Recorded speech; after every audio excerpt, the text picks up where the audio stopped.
Satu, Jokowi anti-Islam. Anti-Islam, Jokowi. Dia Islam, dia Muslim. Betul, tetapi dia anti-Islam. Dua, Jokowi adalah orang yang sangat zalim. Dia akan melakukan apapun untuk kepentingan dia, tapi untuk pribadi. Jadi sama sekali sebetulnya orang ini sangat berbahaya. Tahun 2017, Mas Buni sempat masuk sel ya? Betul. Sempat masuk penjara kan? Betul. Ya? Bisa masuk penjara itu karena? Itu rekayasa. Rekayasa murni 100% rekayasa dari rezim, terutama rezim Jokowi. Nasib Mas Buni tahun 2016 ketika mulai perkara itu bergulir, Betul. sampai tahun 2019 dihempaskan masuk ke dalam penjara Gunung Sindur, itu adalah rekayasa Jokowi. Jokowi. Ini pernyataan yang terukur atau pernyataan yang emosional? Pernyataan yang sangat terukur, karena tidak mungkin saya bisa masuk penjara bila itu pengadilan itu objektif. Karena kita mendatangkan salah satu pakar ilmu hukum yang nomor 1 di Indonesia, Bang Yusril Iza Mahendra, menjadi saksi ahli kita. Dia mengatakan Budiani tidak bisa menjadi tersangka. Oleh karena apa? Oleh karena tidak ada unsur pidana di dalam unggahannya di Facebook. Itu sudah sangat clear. Saya mengundang salah seorang ahli komunikasi dari Universitas Indonesia, Pak Ibnu Hamad, profesor. Lalu kemudian ada Bang Yusril, ilmu hukumnya. Lalu ada banyak. Meskipun saya sendiri mengerti ilmu itu, karena itu yang saya pelajari, tetapi kan saya nggak bisa mengucapkannya sendiri. Lalu saya meminjam mulut dari profesor di UI. Tapi maaf Mas Buni. Iya. Kasus Mas Buni ini putusannya inkrah kan di kasasi. Betul, Artinya betul. sudah disaring di pengadilan negeri, kalah. Betul. Disaring lagi di lapis kedua di pengadilan tinggi, juga dinyatakan bersalah. Betul. Sampai ke kasasi. 3 lapis penegakan hukum, kemudian ingin Mas Buni katakan mereka masuk dalam rekayasa penegakan hukum oleh rezim Jokowi. Betul. Apa yang tidak bisa dilakukan oleh Jokowi? Jangankan Buniani yang tidak mempunyai kedudukan apapun, tidak mempunyai kekuatan politik, tidak mempunyai kekuatan finansial. Kita lihat kan di MK saja dia bisa utak-atik kayak begitu untuk bisa meloloskan anaknya. Dan ini murni untuk melindungi Ahok waktu itu. Oh, kasus Mas Buni. Kasus ini kan sangat berkaitan dengan kasus Ahok. Kan logika hukumnya, kalau Ahok itu sudah menjadi tersangka, mestinya saya itu benar, lalu saya bebas. Masuk akal? Iya kan? Ya. Gitu kan, Mas? Nah, sekarang nggak bisa. Karena dia kemudian mencoba untuk membuat keseimbangan, jadi pihak sana itu kemudian jadi tersangka, pihak sini menjadi tersangka. Sama-sama kalah nih. Sama-sama kalah, sama-sama masuk penjara. Dan itu mas stupid. Kalau fair, menggunakan ada petik, fair menurut mereka, tetapi kan enggak masuk logika hukum. Nah itu dengan terang benderang waktu itu si siapa Jaksa Agung itu dari Nasdem, saya lupa namanya. Sebelum Pak Burhanuddin. Siapa itu? Pokoknya ada yang saya masih ingat. Jaksa Agung dia mengatakan bahwa ini Buniani harus jadi tersangka agar sama dengan Ahok. Ada kalimat begitu? Ada. Nanti agar kita sama? lihat. Itu sekitar itulah isinya. Wordingnya, redaksinya itu nanti saya cari. Saya lupa. Tetapi intinya kira-kira begitu. Jadi kan gimana gitu loh logikanya. Makanya saya bilang begitu Mas Reza. Saya sangat yakin ini murni kriminalisasi, murni rekayasa itu untuk kemudian membuat perimbangan. Jadi manfaatnya bukan untuk penegakan hukum itu sendiri, tapi perimbangan. Perimbangan. Kalau perimbangan, kok ya saya tiba-tiba teringat istilah balance of power gitu ya, keseimbangan kekuatan. Kita ingin memotret nasib Mas Buni ini sebagai korban kriminalisasi, korban cawe-cawe politik terhadap lembaga penegakan hukum, begitu? Semuanya. Yang jelas bahwa waktu itu kan Ahok masih sangat dekat dengan Jokowi. Seorang aktivis namanya Marwan Batubara menulis buku tebal sekali mengenai dugaan korupsi Ahok. Itu sama sekali nggak disentuh oleh Jokowi karena waktu itu masih dilindungi. Nah sekarang kan baru mereka sekarang aja mereka berpisah. Kenapa Mas Buni sampai pada simpulan, bukan hanya dugaan kan, sudah sampai simpulan itu bahwa ini rekayasa rezim Jokowi. Betul. Kenapa simpulannya sampai harus bawa-bawa nama Jokowi? Karena dia yang berkuasa waktu itu, dia yang menentukan apapun yang terkait dengan Ahok, dialah yang menentukan. Memang manfaat apa yang ingin dicapai? Kalau kita anggap ini sebagai sebuah rekayasa hukum, manfaat apa yang ingin dicapai? Kepentingan apa yang sedang diperjuangkan dengan memenjarakan seorang Buniani? Satu, Jokowi anti-Islam. Anti-Islam, Jokowi. Dia Islam, dia Muslim. Betul, tetapi dia anti-Islam. Dua, Jokowi adalah orang yang sangat zalim. Dia akan melakukan apapun untuk kepentingan dia, tapi untuk pribadi. Jadi sama sekali sebetulnya orang ini sangat berbahaya. Tetapi intinya, dalam perspektif saya, Jokowi dan begundal-begundalnya itu, pokoknya itu ingin membuat siapapun yang berbeda pendapat dengan dia dibikin sulit. Jadi dipindah ke Bandung. Termasuk itu kan Gus Nur, kemudian siapa semua orang yang berkasus dengan berseberangan dengan Jokowi dan kita itu dianggap sebagai oposisi, maka akan diperlakukan seperti begitu. Jokowi seorang politisi, masuk akal. Kalau di mindsetnya dia punya pikiran ini lawan atau kawan, ini pro atau kontra. Betul. Tetapi terkait dengan lembaga penegakan hukum, di situ ada Polri, ada Kejaksaan Agung, ada Mahkamah Agung. Apa yang tidak ditekuk oleh Jokowi selama 10 tahun? Jadi kita tahu sebetulnya ini pengadilan yang sama sekali bullshit, nonsense. Semua orang belajar hukum tahu ini bukan kasus hukum, ini kasus kriminalisasi. Saya jangankan mau ditahan, jadi tersangka pun itu tidak layak. Kita akan sampai akhirat nanti menuntut Jokowi. Polisi semua kita tuntut di akhirat.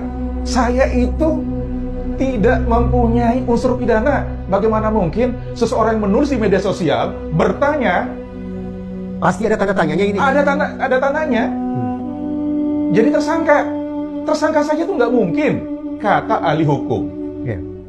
Ya, itu Bang Yusri yang mengatakan begitu. Ada tidak ahli hukum waktu itu yang justru memberatkan Mas Buni? Ya, kalau jaksa sudah pastilah cebong-cebong itulah. Maksud saya dari pihak jaksa mendatangkan ahli hukum juga tidak? Iya, kalau nggak salah, seingat saya mendatangkan juga. Tetapi kan kita sudah tahu mereka aliansi politiknya kemana. Jadi keislamannya seperti apa? Hak-hak Mas Buni ketika diperiksa di kepolisian tetap dipenuhi kan oleh penyidik. Kapan istirahat, kapan makan, kapan ibadah, tetap dipenuhi. Kalau itu ya, iyalah. Bahkan suatu ketika itu sholat isya, kalau nggak salah sholat maghrib, itu kok kita sholat bersamaan berjamaah, saya jadi imam. Jadi penyidik jadi makmum. Jadi penyidik jadi makmum, karena dia mungkin umurnya lebih kecil daripada saya gitu. Jadi saya diminta jadi imam. Jadi saya jadi imam. Agak unik nih calon tersangka gitu. Jadi imam. Itu Mas Reza. Jadi apa? It's okay. Kalau saya kalau soal itu nggak ada masalah. Pasal yang bergonta-ganti yang digunakan oleh pihak kepolisian terhadap Mas Buni, bisa tidak kita tafsirkan ini orang harus salah? Pokoknya apapun ceritanya, kita cari pasalnya, kita kenakan ke dia, harus masuk penjara. Itulah yang saya katakan sejak tahun 2016. Pokoknya Buniani harus masuk penjara. Harus masuk penjara karena dia itu dianggap merugikan Ahok. Temannya Jokowi. Kedudukannya sama. Sementara kalau Ahok kan sudah jelas telak dia itu menyinggung-nyinggung agama Islam. Jadi sebetulnya penanganan oleh kepolisian di Polda Metro Jaya. Betul. Semasa siapa itu Kapoldanya? Kapoldanya menguasai Iwan Bule. Iwan Bule. Itu Tito Karnavian jadi Kapolrinya. Oh, era itu ya? Pokoknya kita sudah tahu lah. Mereka itu sama semua gitu loh. Semuanya tidak bisa berpikir bagaimana memberikan keadilan kepada masyarakat. Itu Karnavian itu Jenderal Bintang 4 bergelar dokter profesor loh. Mau di zaman Jokowi, mau gelarnya dari langit pun ya sama semua. Tahun 2016 itu bukannya Jokowi saat itu, ya kalau hari ini tidak bisa kita sangka lah ya, cercaan deras di mana-mana. Pro kontra selalu ada, tapi cercaan itu sangat deras. Bacaan saya begitu. Tapi tahun 2016 kan Jokowi citranya sangat positif. Saya mau balik logikanya, Mas Reza. Nah, sebetulnya seandainya kawan-kawan semua yang penegak hukum, penegak hak asasi manusia semua membela saya waktu itu, maka Jokowi tidak akan seganas ini sekarang. Dia akan berhenti sampai di sana. Tetapi kemudian waktu itu mereka terbelah. Wah, Buniani itu kadrun, Buniani itu Islam, Buniani itu anti kepada kebinekaan, anti Pancasila. Semua label-label buruk. Kita ini belajar sama Mas Reza. Saya semester 1, semester 2 itu udah nulis skrip, sudah menulis paper itu dalam bahasa Inggris. Saya ini belajar kebudayaan Barat. Saya ini jurusan sastra Inggris. Jadi kita tahu ilmu-ilmu kayak begitu, tahu. Mau Anda menyebut filsuf mana, kita udah pernah dengar itu pemikirannya. Apa yang ingin Mas Buni? Saya ingin katakan bahwa saya ingin katakan kita tidak sebodoh itu. Jadi mereka yang anggap mereka melakukan demonisasi kepada kita bahwa kita itu anti pluralisme, kita anti Ahok yang Cina dan Kristen, sama sekali tidak. Sama sekali tidak. Kita itu anti kepada Ahok oleh karena perbuatan dia. Yang mana? Satu, misalnya dia mengerahkan bazar untuk menaikkan dia itu. Dia mendapatkan nama baik itu bukan organik, tetapi itu di-engineer, direkayasa. Itu biasa dalam politik kan biasa. Ya, tetapi kan nggak bisa kayak begitu juga dengan berbohong segala macam. Kalau A betul A, ya kita terima.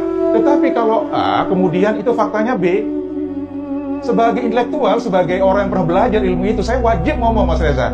Dan itu tanggung jawab saya kepada Allah. Dan nanti saya nggak mau ditanya di akhirat, Buniani, dulu kamu ngomong apa? Saya nggak mau ditanya begitu sama Allah. Nah sekarang saya dengan enteng saya mengatakan, ya Allah, saya sudah berbuat, ya Allah, sampai saya masuk penjara.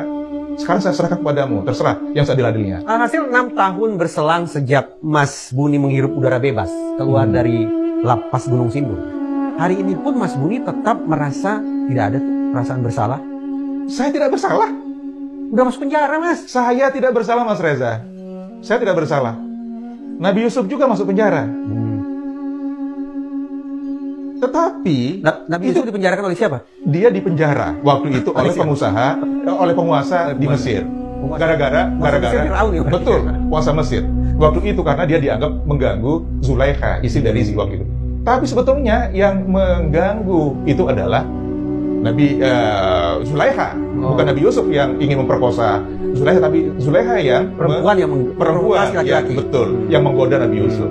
Lalu kemudian kalau di dalam Al-Quran itu kan jelas itu di surat Yusuf itu disebutkan bahwa coba lihat aja gamisnya, bajunya, sobeknya di sebelah mana, gitu kan, maksudnya udah tahu isinya. Nah kalau sobeknya itu koyak-koyaknya itu di sebelah di sebelah belakangnya belakang Yusuf gitu kan, berarti apa intinya bahwa yang dikejar-kejar, dia yang dikejar-kejar. Nah tapi kalau di depan berarti si Zulaikha yang bersalah. Mas Buni ingin mengatakan ada kesamaan nasib antara seorang Buniani dengan Nabi Yusuf?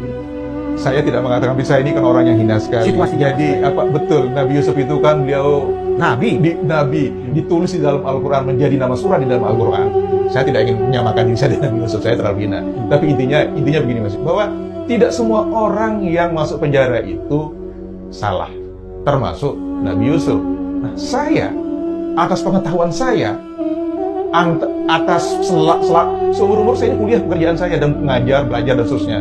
Atas itu keyakinan saya, ilmu saya ini nggak bersalah. Ya saya ingat juga ada Sultan Syahrir pernah masuk penjara. Bung Karno masuk penjara. Masuk penjara. Siapa lagi? Buya Hamka betul masuk penjara. Apakah Buya Hamka masuk penjara? Enggak Mas, enggak. Bung Karno enggak. Itu murni politik melawan kolonial. Kalau kita baca sejarah, kalau kita membaca Indonesia Menggugat, jelas sekali bagaimana Bung Karno itu sebetulnya dia berbeda pandangan politik dengan pemerintah kolonial Belanda. Saya berbeda pandangan politik dengan Jokowi, makanya saya harus masuk penjara. Dia membela Ahok. As simple as that. Kalau kita kepingin membuat ini menjadi sangat gampang gitu. Nah jadi sampai sekarang, sampai kapanpun nanti, sampai akhirnya sampai saya mati, saya tidak akan pernah merasa karena memang saya tidak bersalah.